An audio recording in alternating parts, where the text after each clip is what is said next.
Social media addiction isn't just changing how we spend our time, it's literally rewiring our brains. Recent studies show we now check our phones 344 times per day on average. That's once every 4 minutes we're awake. That statistic is absolutely terrifying. Just yesterday, I caught myself checking Instagram while brushing my teeth. Like, I couldn't even spend 2 minutes doing one basic task. Well, here's what's fascinating about this. Tech companies actually employ the same neuropsychologists who help design casino slot machines. They're using proven addiction triggers to keep us scrolling. So you're saying our phones are basically slot machines in our pockets? Exactly. Every time we pull down to refresh, it's like pulling that slot machine lever. We never know what we're going to get. Maybe something exciting, maybe nothing. That uncertainty is what makes it so addictive. And speaking of addiction, I read that the dopamine hit we get from social media likes is comparable to what happens when people use certain recreational substances. Right. And here's where it gets really concerning.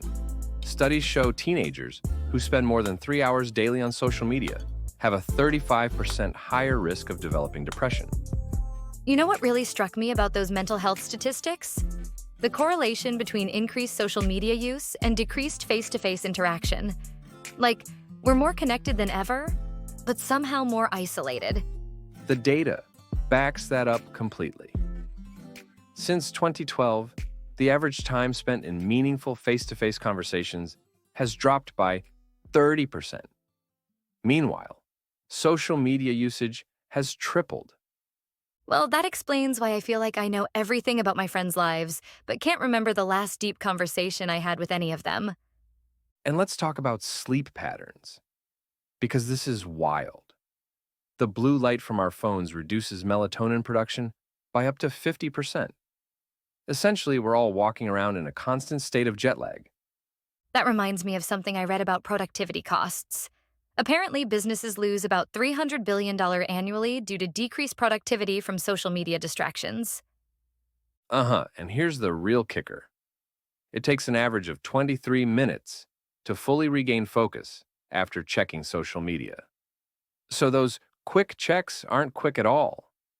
So what's the solution? Because let's be honest, completely ditching social media isn't realistic in today's world. Well, research shows implementing tech breaks, scheduled times to check social media, can reduce anxiety and increase productivity by up to 40%. It's about creating boundaries. Like having specific no-phone zones or times? I've started keeping my phone in another room while working, and my productivity has literally doubled. Exactly that. And neuroscience backs this up. It takes about 21 days to break a habit. So if you can maintain those boundaries for 3 weeks, your brain actually rewires itself. The science behind habit formation is fascinating. I've been using this app that grows virtual trees while you're not using your phone, and it's surprisingly effective. You know what's interesting about those apps? They're using the same psychological principles as social media, but for positive behavior change. It's like fighting fire with fire. Well, that's clever. Turning their own tactics against them. What other practical strategies have shown good results? The most effective approach, according to recent studies, is the 50-50 rule. For every minute spent on social media, spend 1 minute in face-to-face interaction. People who follow this report a 60% increase in life satisfaction.